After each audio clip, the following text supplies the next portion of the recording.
Queridos irmãos e amigos, desejo que a paz do Senhor Jesus esteja sobre cada vida e em cada coração. Vamos dar continuidade à lição 1, que será ministrada no dia 6 de abril de 2025, da nossa nova revista, que tem como título O Verbo que se tornou em carne. O Verbo que se tornou em carne. O texto áureo diz: E o Verbo se fez carne e habitou entre nós, e vimos a sua glória, como a glória do unigênito do Pai, cheio de graça e de verdade. João capítulo 1, versículo 14. João capítulo 1, versículo 14. Verdade prática: o Verbo de Deus inseriu-se na história, assumindo a forma de homem para redimir pecadores. O tópico 2, que é o que nós vamos estudar hoje, tem como objetivo revelar o Senhor Jesus como o Verbo de Deus. O título do tópico 2, Jesus, o Verbo de Deus. 2.1, a revelação que ultrapassa o passado. Quando o apóstolo João redigiu a introdução do primeiro capítulo do seu evangelho, no princípio era o Verbo, é provável que tenha como referência Gênesis capítulo 1, versículo 1. No princípio criou Deus os céus e a terra. Esse primeiro versículo do Evangelho mostra que o Verbo é Deus no princípio, possuindo assim uma existência infinita, ou seja, não tem começo nem fim. Assim, muito além do passado, desde o princípio, o Verbo já existia com Deus, estava com Deus e é Deus. A natureza fundamental do Verbo. Tal como Deus é eterno, também o Verbo o é. Mais adiante, em Apocalipse, o apóstolo João descreve o Verbo como o alfa e o ômega, o princípio e o fim. Diz o Senhor, que é, que era e que há de vir, o Todo-Poderoso. Apocalipse capítulo 1, versículo 8. Assim, conforme seu evangelho, o evangelista apresenta Jesus como o Logos de Deus, a palavra encarnada que habita entre os homens. Portanto, enquanto Verbo encarnado, Jesus é reconhecido por muitos e adorado como Deus. Item 3.3, no princípio era o Verbo. Conforme já referimos no grego do Novo Testamento, a palavra que se traduz por verbo é logos e significa palavra. O conceito de logos traz consigo a noção de expressão, tanto da razão quanto da linguagem. Nesse sentido, a forma mais adequada de compreender este termo relaciona-se com as maneiras pelas quais Deus se manifesta ao ser humano. Nesse sentido, a forma mais adequada de compreender este termo relaciona-se com as maneiras pelas quais Deus se manifesta ao ser humano. Assim, o conceito mais apropriado para logos encontra-se em Jesus, que representa a expressão da divindade, a revelação de Deus. Deus ele se revelou de diversas formas. Ele se revelou pela natureza, lá em Romanos capítulo 1, ali pelo versículo 8 em diante, alguma coisa assim, o apóstolo Paulo fala que os homens que negam a existência de Deus, eles são indesculpáveis, porque a própria natureza já denuncia a existência de Deus. Deus também se revela pela noção que nós temos de certo e errado, né? Aquele princípio moral que nós temos. A pessoa, ela pode ser ateia, não crê em nada, mas ela sabe que matar é errado. Ela sabe que roubar é errado. Ela sabe que ser desonesto é errado. Às vezes a pessoa até é, mas uma pessoa até pode ser desonesta, tomar atitude desonesta, mas ela sabe que aquilo é errado. Ninguém precisa falar para ela que aquilo está errado. É o princípio moral, né? E Deus tem a revelação especial dele, que é a palavra. A palavra de Deus é a revelação especial de Deus. Se nós sabemos que Deus é santo, justo, poderoso, eterno, criador de todas as coisas, que enviou Jesus para nos salvar, tudo isso é mediante a revelação da palavra de Deus. Tudo isso é mediante o que nós encontramos na Bíblia. Então a Bíblia, a palavra de Deus, ela é a revelação especial de Deus. Tem esse princípio moral que também é Deus se revelando por meio dessa consciência que temos do certo e do errado. Tem Deus se revelando por meio da natureza. E tem a máxima revelação de Deus, que é a expressão exata do seu ser, que é Jesus Cristo. Amém? Olha só, na aula de Cristologia estamos falando um pouco sobre a teologia propriamente dita, a teontologia, né? O estudo do ser de Deus.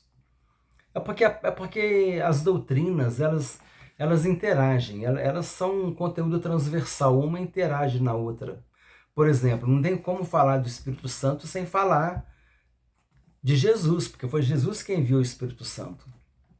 Não tem como falar da igreja sem falar do Espírito Santo, porque a igreja é o templo do Espírito Santo, né? Então, os assuntos eles se interagem, né? Há uma transversalidade entre eles. Por isso que às vezes numa mesma lição a gente aborda vários assuntos diferentes. Sinopse 2. O Evangelho de João retrata Jesus como o Verbo divino que se fez presente na história. Nós temos, né, Gênesis capítulo 1, versículo 1, Gênesis 1:1. No princípio era o Verbo estava com Deus e o Verbo era Deus. Não, esse é João 1:1, né? O Gênesis 1:1 no princípio criou Deus os céus e a terra. E aqui nós temos Apocalipse 1:8, que fala ele é o alfa e o ômega, o princípio e o fim. E tem em Apocalipse 3:14, que fala que Jesus é o princípio da criação de Deus. Ele é princípio da criação de Deus, não é porque ele foi a primeira coisa criada por Deus, não. Ele é o princípio da criação de Deus, porque no princípio tudo foi feito por ele. O princípio é Jesus. Jesus disse: eu sou o princípio e o fim. No princípio era o Verbo, e o Verbo estava com Deus, e o Verbo era Deus. Jesus era o Verbo, e o Verbo estava com Deus, e o Verbo era Deus. No princípio criou Deus os céus e a terra. Em Jesus criou Deus o céu e a terra. Jesus é o princípio da criação de Deus. Quer dizer, tudo foi criado por Ele. Ele é o princípio da criação de Deus, porque tudo foi criado partindo dele, e sem ele nada do que foi feito se fez. Eu sou o princípio e o fim, quer dizer, ele é tudo, o alfa e o ômega. O alfa é a primeira letra do alfabeto grego, o ômega é a última letra do alfabeto grego, por isso que ele fala que ele é o alfa e o ômega, ele é a primeira letra e a última letra, ou seja, ele é tudo. Ele é tudo, Jesus é tudo, Jesus é tudo em todos, como diz o apóstolo Paulo. Mas é muito interessante a aplicação dessa palavra princípio quando se refere ao Senhor Jesus. Se quiser deixar um comentário a respeito dessa palavra princípio, é um estudo muito interessante. Auxílio bibliológico, o verbo. O que João quis dizer com o verbo? O termo grego logos, traduzido para o português como verbo, foi bastante empregado por teólogos e filósofos, tanto judeus como gregos, mas com significados diferentes. Nas escrituras hebraicas, o verbo é o agente da criação, Salmos 33, versículo 6. A palavra, a mensagem de Deus para o seu povo, por intermédio dos profetas. Né? O verbo é a palavra, é a mensagem de Deus para o seu povo, por intermédio dos profetas. E também é a lei de Deus, o seu padrão de santidade. Enquanto na filosofia grega, o logos significa o princípio da razão que governa o mundo, o pensamento e a palavra, né? É você falar com razão. Na cultura hebraica, é outra forma de referir-se a Deus. Assim, a descrição de Jesus como verbo foi feita por João, claramente que ele se refere a um ser humano que conheceu e amou, mas ao mesmo tempo o Criador do universo, a suprema revelação de Deus, a deidade encarnada, a divindade encarnada.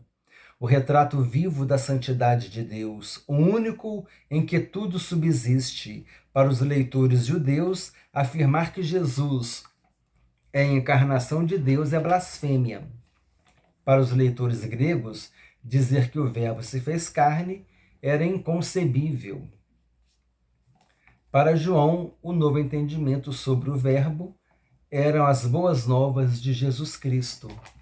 Lembrei daquela palavra, né, que Paulo disse, que se o nosso evangelho é loucura para os que se perdem. Mas para nós o evangelho é o poder de Deus, né?